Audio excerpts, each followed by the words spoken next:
Good morning, good afternoon, good evening, wherever you are in the world. Welcome to FPL Don't Panic. Game week 16 is done, dusted.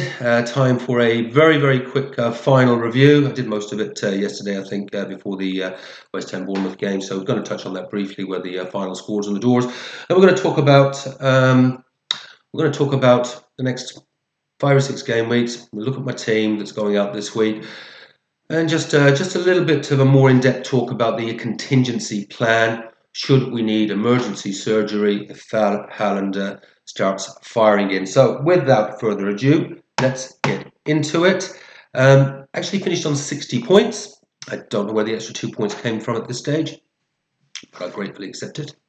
I will accept all gifts gratefully, especially when they get me further up the FPL rankings list. So we have to remember, I did take the -12. I always thought I could be on for a red arrow this week, but it was nowhere near as bad as what I thought it could be, especially after when we had the Salah captaincy not bringing the points expected.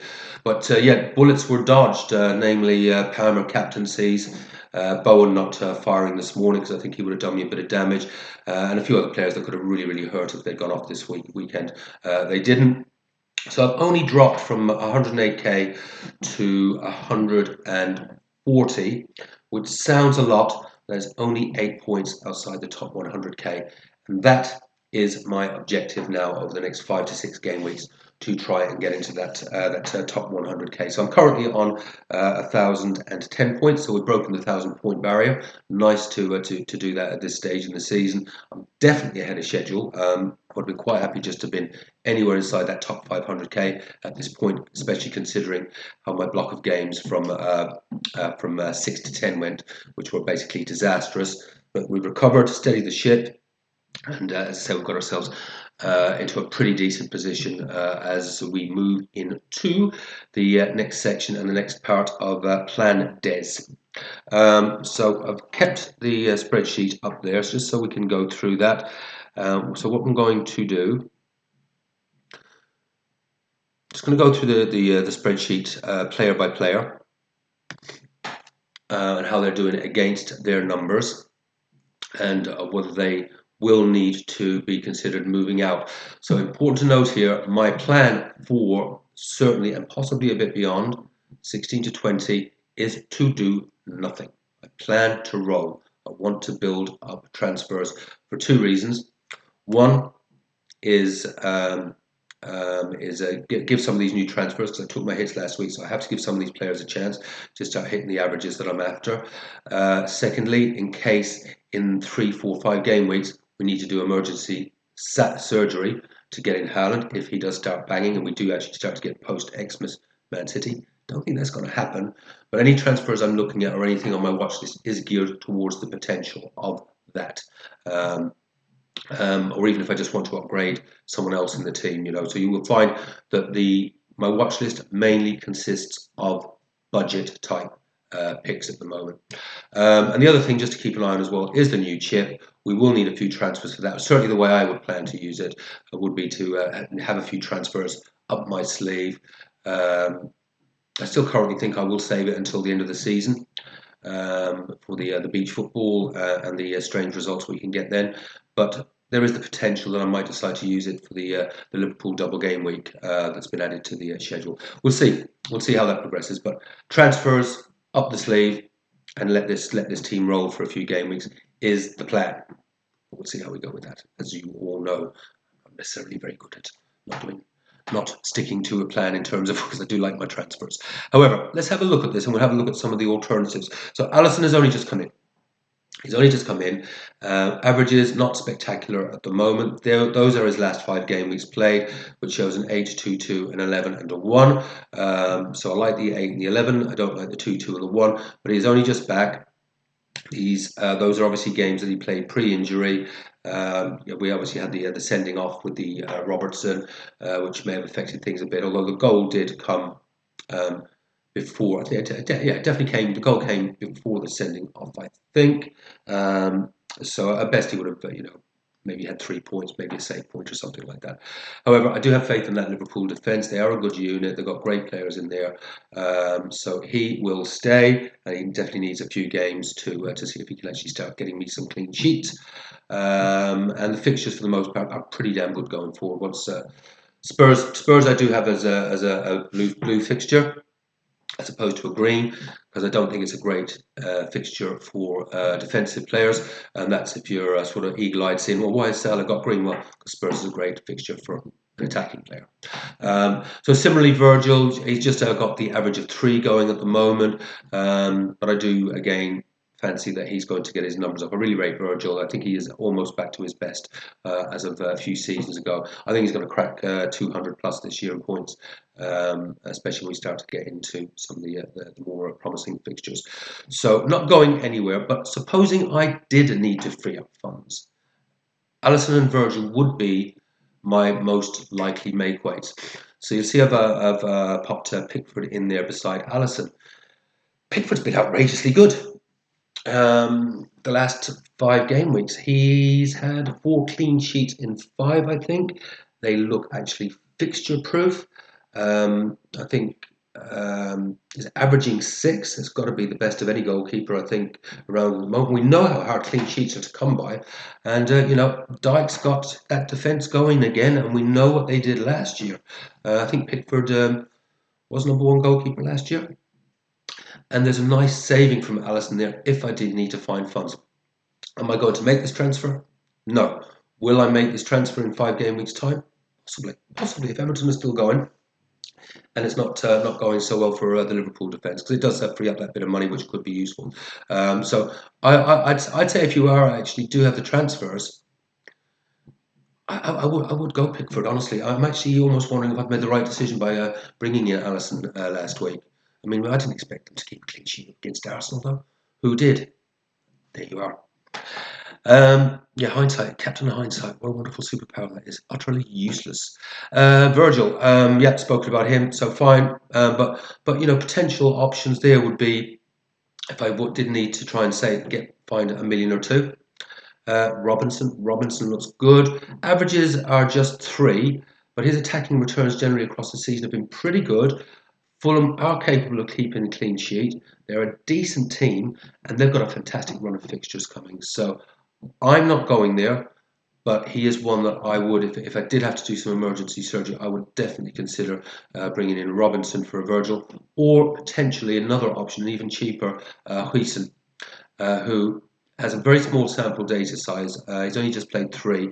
It looks as though he's going to be a long-term fixture there because of injuries in the Bournemouth defence. He looks really good. That average of 6 does look better than I think it may be, because, as I say, it's just a small sample size, and he has just returned in 1 in 3. But he looks really promising, and at 4.3. And especially if you still have that sort of rotation going, with a Hall and a Konza, that could work very, very, very well. And again, that'd be if I needed to free up funds. But definitely want to have a look at if you're looking for a budget defender. I would absolutely be going there, and I'd almost prefer him to Konza, to be honest with you, if I was just doing a luxury transfer. But I haven't got the luxury of doing that at the moment. So if we sort of look at this, so I like to try and get an average of 4 out of a goalkeeper. I've rarely achieved that this season.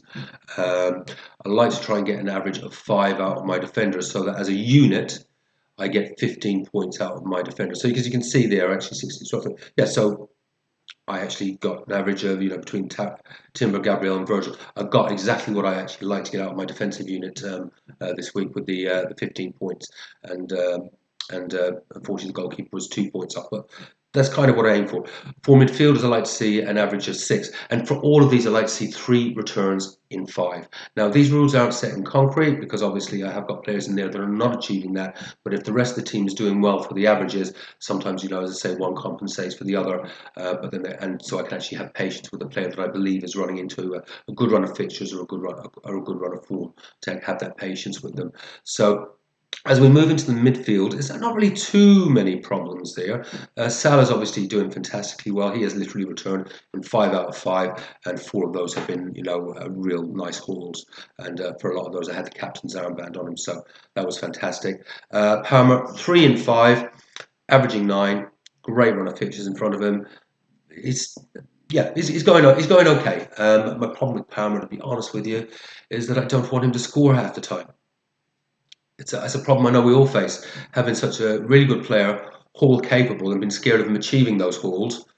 It'd almost be better for me, honestly, if he just fell off a cliff, was scoring no points, so I could bring someone in that I can cheer for. But you can't risk going without him, because if half the game has got the captain's armband on Palmer and you don't have him, boy, is that going to hurt a lot. And it did do that to me, obviously, a few weeks ago.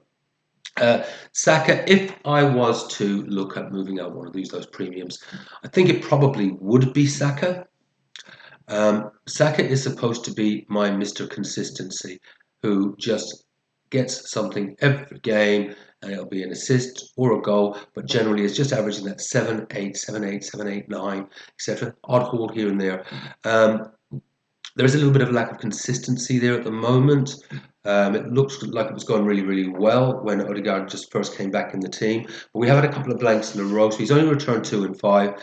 He is still hitting the 8-point average, but I want to see his 8-point average coming from 8 points per game, not a haul here, a haul there, a blank here, a blank there, a haul here, which is kind of what I've got with Palmer, obviously. So monitoring the situation. He has done well for me. He has done well for me. I brought him in when he was injured, when everyone was selling him, so I got him at a good price. So I've got a bit of money tied up in there at the moment. Same thing happened last year. A lot of people sold him last year when he had a dodgy run of form, and I actually bought him then because his price dropped, and then he just went on a magnificent run of form and was doing exactly what I've talked about doing, just 8, 9, 7, 8, 9 constantly every game, and then everyone was scrambling to get him back, because although the numbers weren't spectacular, they were like steady as a rock. So it won't be going anywhere in the short term. As I said, this team is built for the next 5 game weeks at least.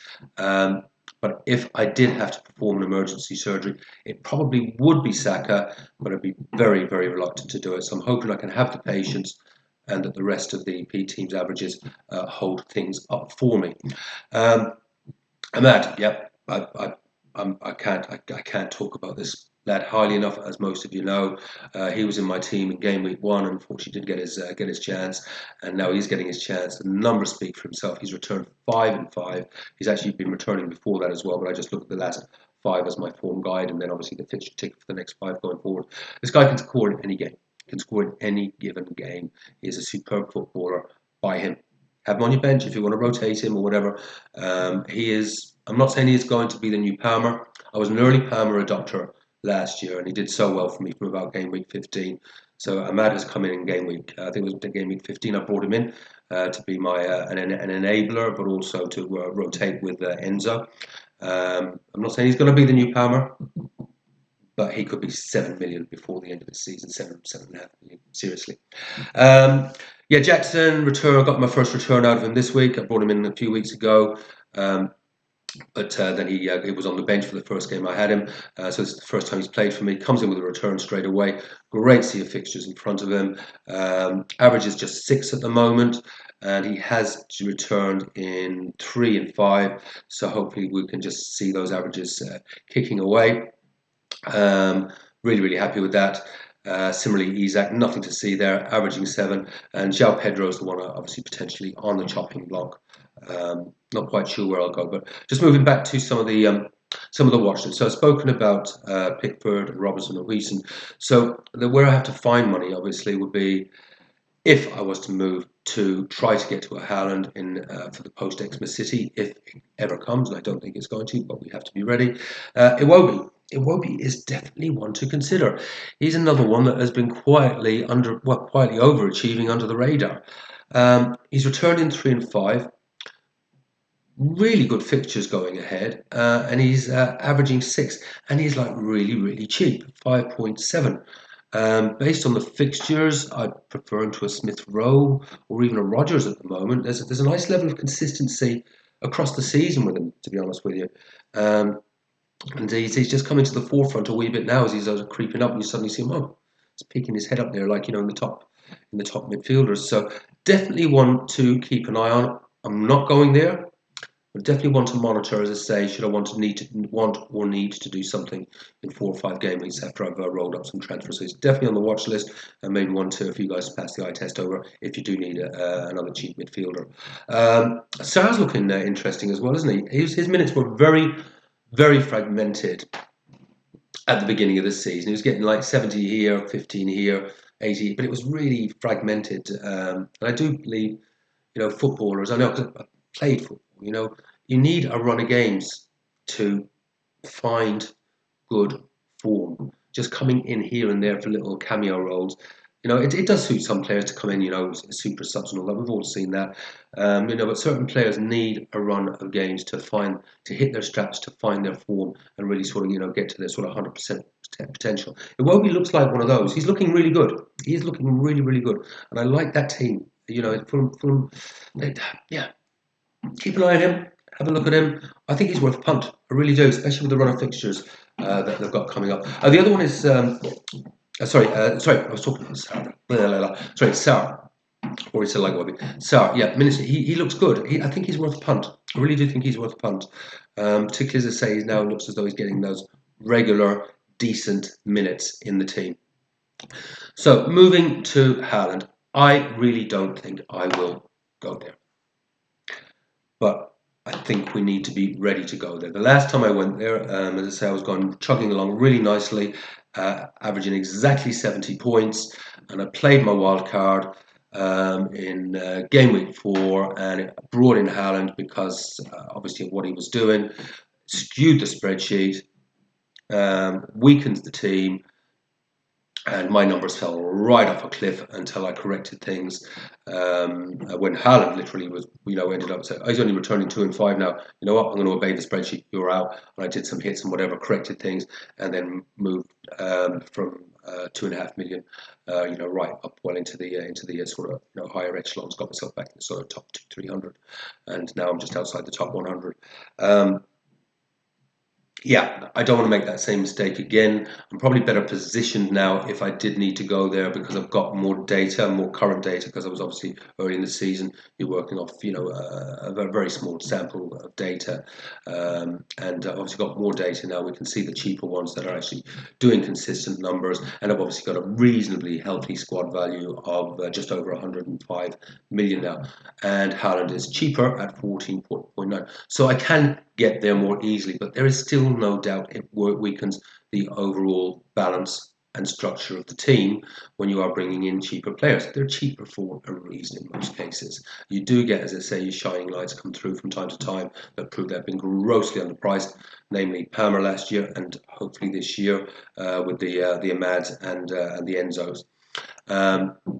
But in general terms, would I rather have Virgil in my team than Robinson? Yeah, I want Virgil every day of the week. Virgil will finish ahead of Robinson. Gabriel will finish well ahead of Pearson. And I'm looking at wanting to achieve my numbers with a good balance across the team. The problem is though, if Haaland does come in, and Haaland does start firing, and and these players have still got a Salah or a Palmer and a Saka, or a Saka and a Salah. They've still maybe got one premium defender and a Gabriel, and they found a couple of diamonds, whatever. But you could have Haaland, and we've seen it time and time again, where he will get 15, 16, 18, 20, game after game after game. Captain's armband on him. Suddenly they're on 35, 40 points. Salah hauls, that's 55. Someone else gets something. They're on 70 out of 3 players. If that's happening consistently, that's going to hurt a lot. A lot. Will it happen? City look awful. I don't think United beat them yesterday at the Etihad, and I don't think United were particularly brilliant apart from Ahmad and one or two other players. Maybe I thought we were really standing up. United are looking better. Don't get me wrong. It looks like we actually play into some sort of a system now, and I thought it was a really interesting move for the manager to take Rashford and Garnacho completely out of the squad. I think that's sending a very, very strong message, and I think that's good for the team. But United still are great. They're just a bit more organised, and City didn't really look much like scoring. A few chances. Haaland, I think, had one shot, so I'm not even sure it was on target. But his expected goals have generally not been bad, other than yesterday. Just be ready, folks. That's what I'm saying. But even if you're not sort of looking towards something like that, I still think, yeah, I still think some of these players I'm mentioning. I'm not going there. As I said, my plan is to roll. That is my plan now for the next 5 game weeks, unless there is like injuries or something like that. But I think any of these players that I've mentioned are well worth a look if you are looking for, a budget defender or a budget midfielder that's returning that maybe enables something else. Whether that is maybe getting to Isak, which is why I brought in Enzo. And have that rotation going with Ahmad. That allowed me to strengthen up my defence and also bring in Isak. So just a few thoughts there on some other options, but certainly the ones I have in my team. If you want strong recommendations, simple as that. I can't, Enzo or Ahmad. The numbers speak for themselves, I think. If you're looking at the spreadsheets there and the amount of returns they're getting and the consistency with which they're getting those returns, those are definitely still, I think, the two best options. But the ones I've got on the right there as well, not bad as if you needed another one. I think I'll leave it at that. So just, finally, my prediction. This is the team as it stands. For game week 17, Alisson, Virgil, Gabriel, Timber, Salah, Palmer, Saka, Ahmad, Jackson, Isak, Pedro. I think the 74 is optimistic, to be honest with you, as I think about it, because the fixtures are not bad, but they are all away fixtures. But in saying that, they were all on home fixtures this week, and I think every one of us that looked at our team sheets this week were probably licking our lips with some of those juicy home fixtures. And I don't think there was too many cracked well over the 70. There would have certainly been a few, especially if, unlike me, kept hauling your starting lineup. That was gutting leaving that 15 on the bench. But it is what it is. It is what it is. Only things I might sort of think about is, would I actually bring in a haul with that nice Ipswich fixture for someone else? And that someone else could actually even be João Pedro. I don't think I'll take Virgil out, even though I think there is more chance of Newcastle keeping a clean sheet than Liverpool.